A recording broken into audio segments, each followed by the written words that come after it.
Welcome, hockey fans from Canada, Germany, from if you're in Sweden, if you're in Toronto, if you're in the United States. Welcome to Game Over International for the 2024 IIHF World Junior Hockey Championship, sponsored by SDPN and EP Rinkside. We have on today's show from the hockey news, Tony Ferrari on as a last minute addition. Tony, welcome to Game Over. Bit more of a nail biter than we were expecting, even though the Toronto. Wow, see, I'm conditioned. Canada comes out 6-3 in what ended up being way more of a nail biter than I think we all expected until basically the last 15 minutes. Germany not going quietly into the night. Yeah, it was an interesting game because as someone who is writing quarterfinal previews, it wasn't fun seeing Germany almost ruin everything I wrote. Yeah, and they definitely came very close. They definitely fought all the way to the end, and they started it off actually getting the very first goal only 2 minutes and 57 seconds in. And we are going to talk later in the show about the Conor Geekie penalty 11 seconds into the game, which led to his not playing in the game. Like I said, we are going to talk about that more in the second half of the show because I imagine that'll be a lengthy conversation that we want to chat about. Right out of the gate, Germany putting up a good fight.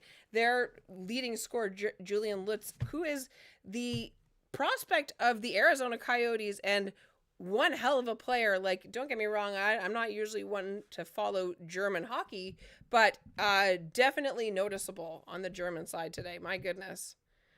Yeah, Julian Lutz is kind of the last guy remaining from that few years of really good German hockey we had with Stützle, Seider, Lucas Reichel, and JJ Peterka. Julian Lutz is the last kind of guy left over, and he's really shown up this year. Done a really good job for Germany. Unfortunately, they will be in the relegation round against Norway, but this kid he's a legit NHL prospect for the Coyotes, and he'll be interesting to follow over the next couple of years. Definitely easy to see in today's game why he went 43rd overall. It seemed like every time he was on the ice, he was making something happen for Germany. He was far and away like their most offensive threat. He was getting the most space. He was making the best passes and having the most plays. And he is the person that puts Germany on the board first. Russo actually did a pretty good job keeping it only 1-0 towards the end of that Germany power play, 5 minutes, which is a rough start. I mean, listen, especially after Canada lost the other day to Sweden, you would think that Canada coming in was going to have a little bit more bite to start, but being handicapped right at the beginning of the game is a tough way to get going for any team, I would imagine. Yeah, we'll talk about whether it was a penalty or not in a little bit, but 5 minutes down on the penalty kill, it's a death sentence in a lot of games. This was one of those games where Canada really wasn't able to get going after that penalty kill for a little while. They took the 2-1 lead, then they go down and they get tied, and then Germany takes a three, ties it up at 3, and then you're like, what is happening? Is Canada really going to lose this game? Because it wasn't like it was 15 minutes in. It was right until the third period where Canada finally was able to start to pull away. And it felt like that the whole game. It felt like the more the game went on, the better Germany was getting and the more confidence they were playing with. Like right out of the gate, like you said, it's uncommon for 5-minute penalties to be issued in the first 15 seconds of any game, whether it's international or not. And so definitely a rough start for Canada, but Macklin Celebrini starting and ending it for Canada today, getting Canada on the board a minute and 20 seconds after they actually finished killing that penalty off. Definitely keeping them in the fight, right? If Germany gets a second goal on that 5-minute major, it's probably a different game, even though it felt way more lopsided than it kind of was, or it should have been, I suppose. The Matt Poitras shot, Cowan's speed was just unbelievable tonight. And then he draws a penalty. Canada was doing a really good job, even though they weren't as successful on the power play as Germany was tonight. One of the things I really noticed, and I'm sure you noticed the same thing, was how much they were compressing the German defense into a small area. And it seemed like it was going to work until they kept trying to force these cross-crease passes for the one-timer from the dot. Like, what do you see on that play? Are you also getting frustrated, like watching from your couch being like, stop trying to force this? Yeah, it's one of those plays or one of those things where you watch it and you go, stop trying to pass the puck into the net. You're not going to score that way. Mm-hmm. I think you're the host of Game Over Toronto. There's lots of Leafs fans that are probably watching this game, especially with Minton and Cowan involved. And Yep. they're going, oh man, this feels like a Leafs power play from a few years ago. And even still today, when they start to struggle, this is what they do. You overpass the puck. You want to do something crazy, you want to make the perfect play rather than the play that's going to work. At the end of the day, you're going to just score some ugly goals. That Macklin Celebrini goal at the end of the game, yeah, it looks really pretty, but it's a result of a bunch of chaos happening and Celebrini hitting the net when the goalie is outside of it. It's not always pretty. This game wasn't pretty. No. Canada needs to stop trying to be so dang pretty, because at the end of this team isn't that. We don't have Connor Bedard. We don't have some of these high end offensive talents. So you end up with these ugly, goofy scores like this one. And at the end of the day, Canada just doesn't have that high end talent to make those pretty plays as much as they want to. Yeah, and even though we have had players in the past that are able to make those kinds of plays, I totally agree with you. That shouldn't be your go-to. Like, if in the moment it happens and it happens to go in, great. But they were definitely overcomplicating it. And especially in the first period, you could see, and I thought even more so in the second period, that they were getting like visibly frustrated trying to get specific people the puck for specific plays, and you need to be a little bit more opportunistic, which is something that Germany was able to capitalize on tonight. Germany was very opportunistic, and it's what kept them in the fight for the most part of the game. Canada does actually end up getting a second goal in the first period. Braden Yeager getting one from Nate Danielson with 5:23 to go. The missed high stick on Minton. I mean, we're going to talk about the penalties later on in the game, but the missed high stick on Minton, if that is called, then we go into the second period tied 1-1, and maybe the Canadians have even less confidence than they did, which again, it's dazzling that Germany was able to put up such a fight. And I know that a couple years ago, Germany, like you said, was playing really hard and they had an excellent team, but I wasn't expecting Germany to push back and be as opportunistic as they were tonight. And like, credit where credit's due, like they took the opportunities that Canada gave them and they made good on them. Can we really briefly talk about Hoff going after Poitras like multiple times in this game? It's one of these things where I think it's one of those plays where you choose a guy and you got to get after him. You got to try to rattle his cage. Matthew Poitras is supposed to be one of the best guys in this team. He had a good game today, but he hasn't really quite produced like it so far. Right. And get under his skin. Make sure he stays off his game. Don't let him have his get right game against you. And that's what the Germans tried to do today. I think they probably should have focused on Celebrini, who's very much been their best player despite being the youngest player on the roster and really their only consistent player. But yeah, this German club, they were going to have to fight tooth and nail to try to win this game. And honestly, I think it's less of a testament of full credit to the German squad for doing what they did. But I think it's also a testament to just the Canadian club not being as strong as they have been in years past. Mm-hmm. This is a team that is good, not great. In my opinion, they're in the second tier of medalists, medal contenders this year. I think you have USA and Sweden up top, and then you have Canada in that mushy mess with Slovakia, Czechia, and even Finland after their performance today against Sweden. So it's going to be interesting to see what kind of works out towards the medal rounds and in these quarterfinals, because Canada's going to end up playing a really good Czech team. Yeah, and I totally agree with you in the fact that it doesn't feel like it's the same kind of elite just inevitability that has been the case with Canada in the last couple of years. Don't get me wrong, like if you're just looking at the product on the ice, like if you weren't watching the score, Canada was the bigger team. They were getting some good opportunities. They were having pretty good like zone control in terms of like getting the puck and clearing it. But there was a lot of disconnection, a lot more than we've seen in years past. And I don't know if it's just like a different set of guys that maybe just aren't gelling the same way, or you have a bunch of guys that are just maybe gripping their sticks a little too hard and trying too hard to make the nicer or cleaner play. Whereas in seasons past, even though we've had players that have that level of elite talent, they're better in terms of capitalizing on those opportunities and not wasting them to try and get someone else the puck. It was, tight going into the game, tight going into the first intermission, even though the shots were severely lopsided, 13-4. Germany does get 1 of 4 in, so not a great statistic. But starting the second period, Warren gets a holding penalty, 1:26 in. Germany capitalizes. Keisher goes up on a screen. Rosso, he was having a rough game tonight, eh? Yeah, it was a tough game because you watch the Germans' goals and you're like, well, yeah, that's one that the goalie can kind of get forgiven for because of the screen. No, that's just a really good shot. At the end of the day, I mean, Leafs fans know, I'll reference that again. Sometimes you need a save. Sometimes you need the tip shot saved. And there's a goalie on waivers today that hasn't been doing that. And Canada's goalie today, as good as he's been throughout this tournament, wasn't really the difference maker he was earlier in the tournament. And maybe that's just a testament to Canada kind of looking really bad on the back end today. They let a lot of guys free. They a lot of holding, clutching, and grabbing. Noah Warren, Maverick Lamoureux, these guys on the back end, it's a lot of physicality, not much puck moving, not much skill. And they're missing that with a guy like Tristan Luneau and Tanner Mullendijk, who were both out before the tournament started. So it's an interesting composition of defenders. And I think that's led to some pretty great A chances for the Germans, but you need a save once in a while. I'm glad you brought up that there is a goalie that does happen to be on waivers today.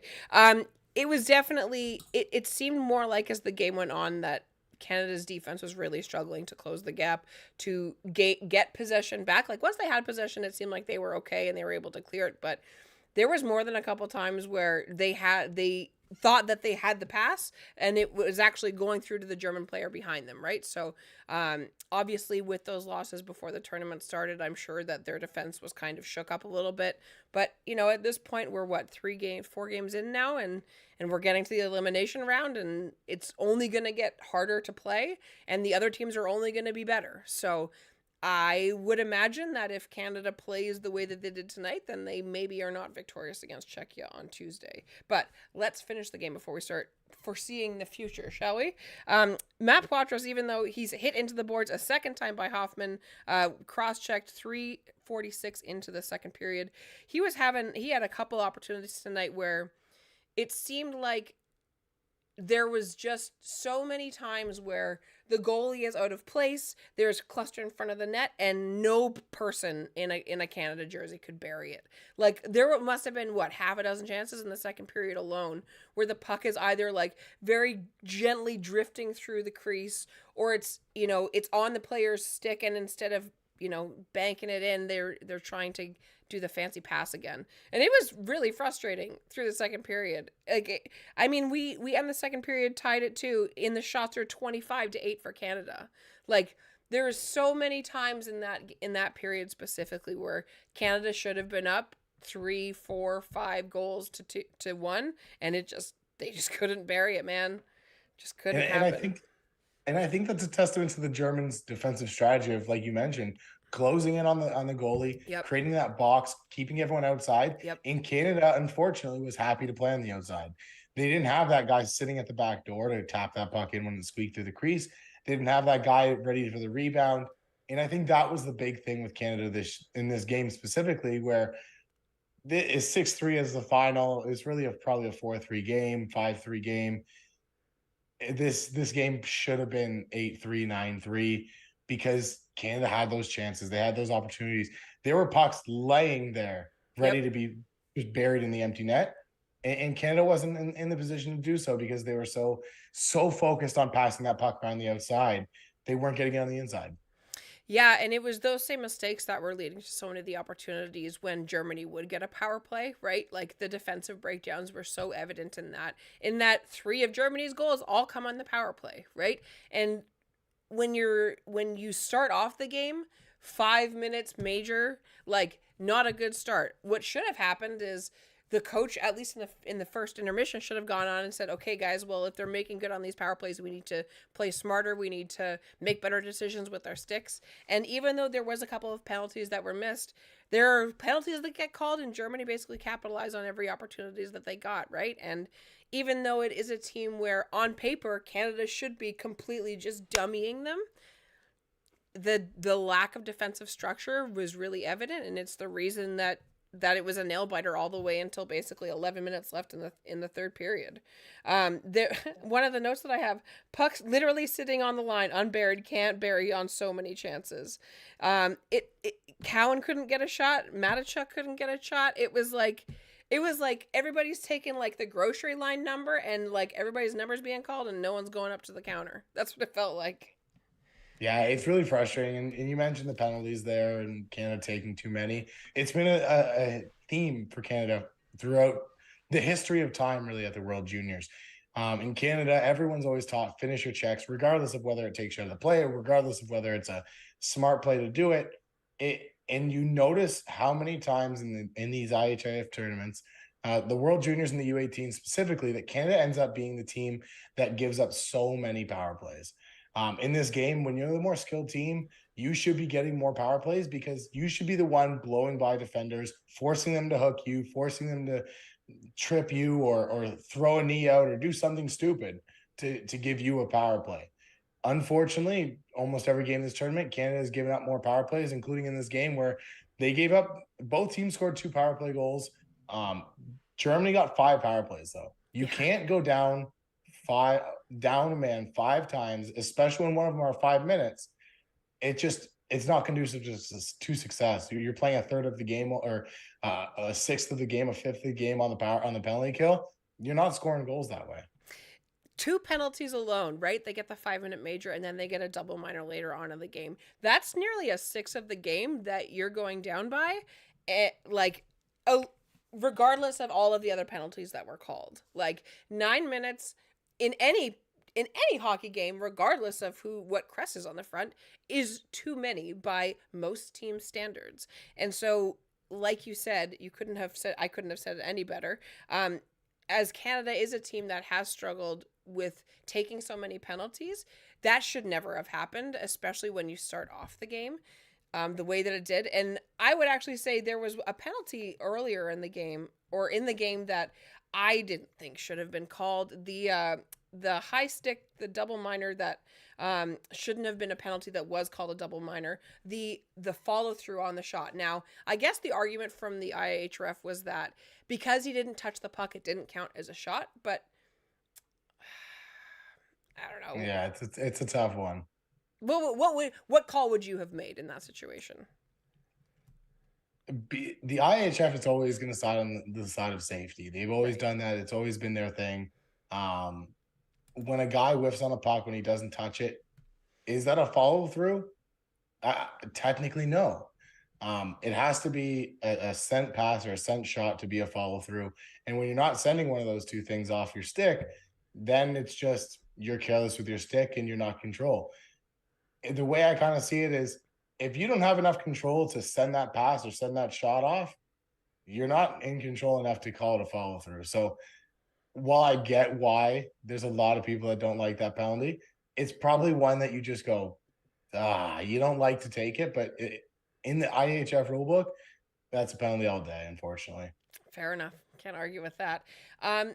It was definitely an unfortunate thing, but I agree. You are in charge of your stick, and if it hits someone else in the face, you're not allowed to do that. Anyway, Germany ends up tying it 3-3 with 12:28 to go. Julius Sumpf actually giving the Germans a little bit more life. But immediately following that, Germany took a slashing penalty. Canada gets a power play, and Jordan Dumas finally scores his first of the tournament on the beautiful rebound and a great pass from Rakoff.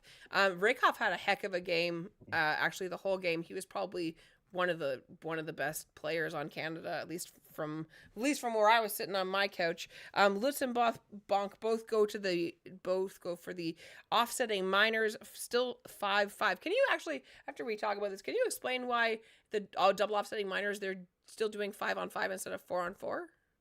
It's just an IIHF rule that they put into I don't know if it was this year or last year, but basically the reason they're doing it at the World Junior U18 and I think the men's level internationally is because they say that if you go to 4-on-4, it automatically favors the more skilled higher end teams in the nations like Canada, US, Switzerland, or Sweden, Finland, even Slovakia. So if both guys are going off, why are you giving an advantage to one team? Leave it at 5-on-5 and give the Germans a fighting chance in a game like that. So while I'm never one that says let's take away a chance for offense, I get it. Not a fan of it, but I get it. Right. Okay. Well, thank you for explaining it, because they said it on the TV and I was like, well, that's kind of silly, but all right. Macklin Celebrini finally buries another one. That ridiculous, just absurd angle shot. Like, he's what, like 8 inches from the goal line, essentially? Like, just, it was like a David Beckham penalty corner kick. You know what I mean? Like, it was just a silly angle. That with 3:58 to go, second of the night for him. And then Germany pulls their goalie with 3 minutes to go. And then finally Easton Cowan getting a point. Thank goodness. And putting the Canadians up 6-3 to ice the game. All kinds of players getting all kinds of points tonight. Owen Beck getting bearing his first of the tournament as well. All kinds of people getting goals that they definitely needed. So Macklin Celebrini ends up getting like player of the game for the game tonight, which hard to argue with. He was far and away Canada's best player for the game. I would say probably on both ends of the ice. Yeah, he's been Canada's best player throughout the tournament, and they've been fortunate the last couple of years to have draft eligible guys come in and be their best player. You don't have that every year. You don't get a Connor Bedard every year, and Macklin Celebrini certainly isn't Connor Bedard. Macklin Celebrini is Adam Fantilli, maybe. And if Fantilli's given the role that Celebrini was this year, maybe he scores the way he did last year. It's tough because you have guys up and down this lineup. Fraser Minton, Easton Cowan, 2 Leafs prospects. You have a guy like Matthew Poitras, who's playing in the NHL for the entire season. Mm-hmm. There's so many guys up in the Conor Geekie, who didn't play in this game, basically. Matthew Savoy, who was out with an injury. So many guys that should be the lead dog for this team that just haven't been there and haven't done it. And I mean, Jordan Dumais scores in this game, but before that goal, even throughout this game, you could put up a missing persons poster for him because I haven't seen him in this tournament, really. Mm-hmm. It's been tough because this Canadian team has guys. No one showed up, unfortunately, except for Celebrini. Celebrini's been fantastic at both ends of the ice. There's a reason he's probably going to go first overall this June. And if you're a team getting that first overall pick, you're going to be pretty happy about it. Yeah, definitely making an argument. It's funny. I was talking to Rachel Dory and Lauren Kelly recently about some of the players going into the tournament, and Lauren, who is a huge Owen Beck truther, I imagine she is just over the roof with him getting his goal tonight. Macklin Celebrini definitely, even though he's not necessarily on the same caliber as Connor Bedard. I mean, how often do those players come along? Definitely making a show of force, I like to say, in the tournament today, especially with all the other players that simply haven't capitalized on the opportunities that they have. Like, don't get me wrong, Fraser Minton played fine tonight. I think he had a couple assists, but like, as the captain of the team, I was kind of hoping he would show up a little bit more, and it hasn't necessarily fallen that way, and it's a little bit unfortunate. There's still, a little bit of tournament to go, but I think it feels a little bit like the Canadian team isn't like, if you look at it on paper and the number of people that have been drafted, they should be playing so much better than they have been. And I don't know if it's just like, if it's the time travel or if it's something in the Swedish water or what, but the Canadian team just hasn't been playing as well as they should have. And there's no real like rhyme or reason to it. Now, obviously, when players are able to come in and make good on those opportunities, Macklin Celebrini only improving his draft capital, even though it's, easily the most inflated at this point on the Canadian team. It's obviously unfortunate for someone like Conor Geekie, which I think is probably what we should talk about now, not getting the opportunity and being out in the first 11 seconds of the game. So let's rewind the clock back to the beginning of that first period. Conor Geekie, the first note that I have of the game, absolutely crushes Schindler 11 seconds in. And on this side of the pond, North American hockey, we celebrate and we cheer and scream and we have tic-tac-toe-mar, like, clip that gif and we recycle that when we're feeling sad for ourselves. But it's unfortunately, I think, the right call, especially with, what you said earlier about the IIHF always siding on the side of safety. That's a clean hit on NHL paperwork, but there's a significant height difference between those two individuals, and boy, did Schindler get his list absolutely rocked. My goodness. Yeah. Yeah, it was an interesting one because I was talking to some people online, and because I was complaining about Canada constantly just taking penalties after penalty. Right. And they were asking me with the Conor Geekie hit. And I went, listen, it's probably among the more gray area hits of the ones that have been penalized in this tournament and to have a player thrown out of the game. But the differentiating factor in at least in the IIHF with that hit is rather than tucking his arms and going through the player, he kind of explodes up into the player, leaves his feet just a little bit because he is exploding upwards. And that's the difference. I think if he tucks and goes through the guy, there's not a penalty on that play. Not even a 2-minute minor. So it's the explosion upwards. I know he's taller.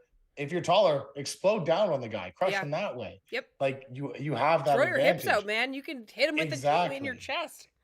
Exactly. Conor Geekie is a big boy. He can throw some hits. I've seen him throw some hip checks. He doesn't need to explode up into a guy's torso, up into his face, up into his head. That's why he gets the penalty there. Is it the best hit?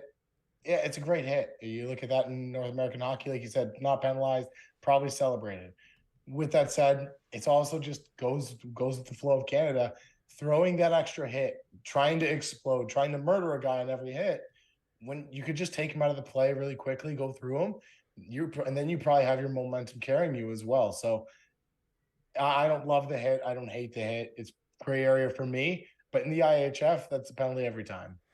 Yeah, and the more they slowed it down, the more it was clear that the principal point of contact was the head. Regardless of whether or not it was intentional, the fact of the matter is you can't crank people on the noggin. It's just not kosher, especially when it's like young kids. Like, don't get me wrong, I love a clean NHL hit as much as the next guy. And if I had my way, I would love for someone like Conor Geekie to come in and start a Leafs game just like that. Like, oh, it would be chicken soup for a Leafs fan's soul. But it's not the NHL. Can't play like that right now. And I'm glad, even though I don't like that they took him out of the game, I'm glad that they called that because you don't want that kind of thing happening, especially to young people. Like, even though Schindler got up and was able to play the rest of the game, thank goodness. Like, there's a significant height and size difference between those two people. And like you said, if you hit through or you throw your hips out and you throw a solid hip check and he flips over, maybe a minor, maybe. Worst case scenario. But instead and I can't help but feel like he was probably told before the game, like, hey, go out and make a statement, let our pressure feel known and let who we are be known right from the beginning of the game. And he might have been all jacked up on goofballs, and you go out, you make a silly decision, and you spend the rest of the game in the bleachers. Like, 10 minutes after the game starts, it's showing him like in a suit with the other players that aren't playing, like hanging out on their phones. Like, I mean, I can't imagine there would be any supplemental discipline for that simply because of the timing that had happened in the game, right? Is that your guesstimation? Yeah, I think because it was such a gray area and because it happened 11 seconds of the game, he essentially got his 1 game suspension already. Like he got the punishment. I don't see anything coming from it. With that said, IHF is stingy. I think Macklin Celebrini's hit before the tournament was worse, and that probably should have gotten a 1 game suspension. But so if that didn't get anything, this probably doesn't get anything either. There was actually, I unfortunately don't have it up right now, but there was somebody on X, sorry, not Twitter. I keep dead naming Twitter. That actually highlighted one of the on almost identical play in the United States game that was actually not even called like a single penalty. Yep. Do you have the information and the hit I'm talking about? No, there's always a bunch of games that happens, and that's why I said it's a gray area, because I think a lot of times you see a hit like that and you're like, that's just a really good hit. That's a play that we love seeing. Like I said, if there wasn't that explosion upwards and his feet leaving the ice, I think that explosion upwards and the feet leaving the ice are the two things that makes the officials go, we have to penalize this a little harder, because every other hit I've seen like that, for the most part, if the feet are leaving the ice, it's afterwards because of contact or something like that. It's not the guy exploding through the head. And I think that's the issue. it was as solid as a hit as I've seen in the last couple of days. That's certainly for sure. And even though Canada is able to come through and end up beating Germany, credit where it's due. Germany held on right to the very end, and even when they pulled their goalie, I thought that there was a chance that they score another one and bring it within two or bring it within one. So definitely a good game. You have to be happy with that game if you're a Germany fan, even though now you do have to go face, I believe it's Norway, right, in the single relegation game on Thursday. Yeah, so Germany will play Norway in the single relegation. That'll be an interesting game because Norway, although they haven't won any games this year, they've been feisty in every game, and I think that's not something that Germany can say. So it'll be interesting. I think Germany will want to stay up, but Norway doesn't get the chance to stay up very often. So they have a good team. They've got some good young players and guys that will be back next year. Maybe we see Norway stick around. It'd be pretty interesting. Yeah, I always love whenever teams that don't necessarily get the same opportunities or don't always play as well as other teams do are able to come in and be like a dark horse. Like, I love watching teams that no one thought was going to make it, like go and have a little bit of a mini run, even if nothing ever really comes of it, just because it's so good for like the culture in that country, right? Like, even Germany the other day beating, what was it, like was it Finland or Latvia for the first time? Finland. Yeah. For the first time in like 27 years. Like, even though, Germany now loses against Canada, like, you got to be excited for the fact that your team was able to finally get that Latvian monkey off its back, right? Yeah, well, that's just it, right? Like, there are some people calling out this tournament, as always, it happens every year, where they should go down to 8 teams because these bottom 2 teams are getting blown out and beaten up. Well, one of those teams is Germany, who just had one of the biggest victories in their club's history at the U20 level, beating Finland for the first time in 26 tries. Norway had the Americans, the favorite in this tournament, the biggest wagon in this tournament there is, scoreless through halfway through the second period.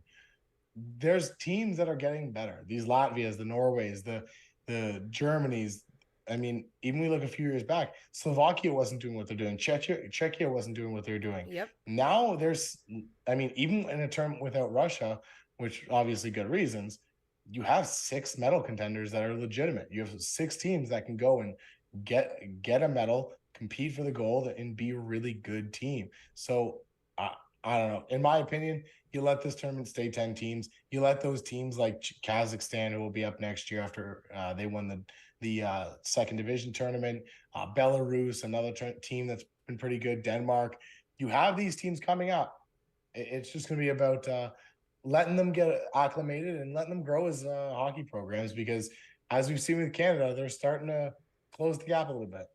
And it's awesome. Like, I totally agree with you in the fact that sometimes competition between teams that don't normally face off against each other is nothing but good. Like, there are times in life and in the world where stoking the fire of competition is a good thing. And with all of the stuff that's going on around the world right now, not necessarily always a bad thing to have a distraction like this where your team, maybe your team isn't able to go and win the gold every year, but you go further than you think you were going to. You go further next year than you went this year, and then so on and so on, and you build steam, and all of a sudden, like you said, there are teams even now that 5 years ago, Slovenia, like, they were being laughed off the ticket, and now there are people like buying those jerseys. And like, even Finland last year, who was able to elevate their game, in Sweden, who won a few years ago. Like, it's so good for the country, and it gets more young people involved in the sport.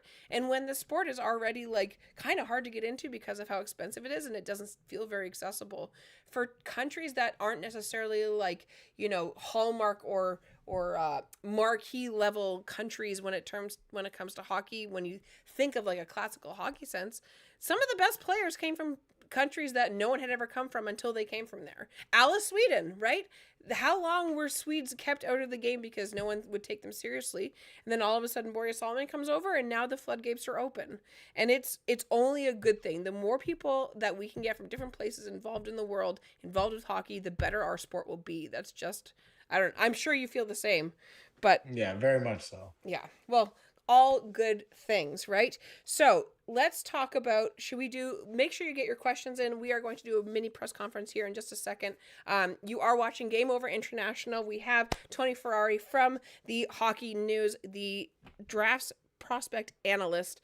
We are very happy to have him on, so please make sure you hit likes, hit subscribe. We are going to obviously have a game over for the game against Czechia on Tuesday. After the game, that starts at 8:30 in the morning. I will be at work, so I will not be able to watch. But let's talk about the incoming second quarter round final that is coming up on Tuesday morning. What can Canada expect from the Czechia team on Tuesday morning here, Tony? Well, it's a rematch of last year's gold medal game. Neither of these teams quite have the top end, the guys that were there last year doing what they were doing. But these are two very, very good teams that haven't quite figured it out yet. I think it's been an interesting tournament for both of them. Czechia lost to Slovakia, lost to the United States, but they put up a fight. They pushed they're the only team to push the United States to the overtime and really give them any trouble. They're a team that has Philip Machar and all these really good players, or sorry, Yuri Kulich, not Philip Machar, that are able to score goals. They're a team that has the ability to push Canada to its limits. As for Canada, they need to get their game together overall. They need to clean up some of that missed passes. They need to clean up some of the miscues that they had in the defensive zone. They need their defensemen to play a little bit more responsibly and become a bit more of a unit. It seems like five guys playing out there that haven't ever played together. It's like going to a beer league pickup game and starting off by throwing your sticks in the middle, and now you're with five guys you've never played with, and that's what Team Canada looks like a lot of times. So they're going to have to refine things because Czechia plays like a very well-oiled machine when they're going, and they've been getting better as the tournament's gone on. So I don't want to say it, but I wouldn't be shocked if Czechia could take down Canada in the quarterfinals and keep them out of the medal conversation. It would be a huge thing for Czechia as a country and their fans to take down the Canadian Goliath, because even though, like we've said basically this whole stream, Canada is not the team of years past where they are the far and away Vegas odds favorites. There are other teams that are making excellent arguments that they are going to be in the conversation for a gold medal. And even though I actually won't be able to watch that game because I think a lot of people will probably be at work, I imagine it's going to be a firework-filled affair if it is a similar kind of defensive structure that they play like they did tonight, because the defense had a tough game tonight. The Canadian defense had a tough game this afternoon. I say tonight, it's like 4:30 and it's pitch black outside. My goodness. It was definitely something where the more the game went on, like I said earlier, it felt like the Canadians just weren't able to have the level of comfort that we've come to expect. It like you said, it felt like a beer league game where there was so much disconnect and so many missed cues and so many missed plays and so many passes that they were just in the wrong area. And Canada's got to clean that up if they have a hope of sniffing the medal podium this year, I tell you. Is there anything else that you want to talk about before we sign off here, my friend? No, I think be careful if you're betting on Canada. That's all I'll say, because they've got a tough road ahead of them. Whether or not they beat Czechia, they're going to have a tough semifinal if they get there. And this Team Canada team is third, fourth, or fifth on the power rankings, if you will, at this point. Yeah, and for Germany to have been in so far in the conversation, so far in the game, you have to imagine, like I said, Germany fans are happy about that, but I imagine a lot of Canadian fans are not overly pleased with how the Canadians have shown up so far this season. I guess we will find out if in the next probably 12 hours or 24 hours what the deal is going to be with Matt Savoy being out of the lineup, if there is going to be any secondary discipline for Conor Geekie. Obviously, we hope that there is not. And if Fergus, is that his name? I can't remember his name. If he's going to end up coming in, or if Matt Savoy is going to stay out. And we will have all that news on not only the Hockey News, but I imagine we would get it out on SDPN as well. So if we do not have any questions, we're going to finish off here. Tony, thank you for coming on. Where can everybody find you on Twitter, my friend? You can find me on Twitter, X, whatever you're calling it now, with the Tony Ferrari. That's where I'm out on all social media, so you can find me there. All my works at the Hockey News. My quarterfinal preview should be out this afternoon. I finished it up during the Canada game. Extremely scared that Germany was going to mess everything up. So thank you, Canada, for finally pulling through. I'm glad they didn't make you a liar, that's for sure. So make sure you follow Tony on Twitter. Make sure you follow the Hockey News if you don't already. You can find me on Twitter at Lauren in the Six, and of course SDPN as well. If you could hit like and subscribe. Loved having you here, Tony. Thank you for coming on. I know it was a little bit of a last minute adjustment, but appreciate having you on. Let's go Canada. Tuesday morning, 8:30 a.m. against Czechia. We will see if the Canucks can hold on and push through. Have a good night, everybody. Happy New Year.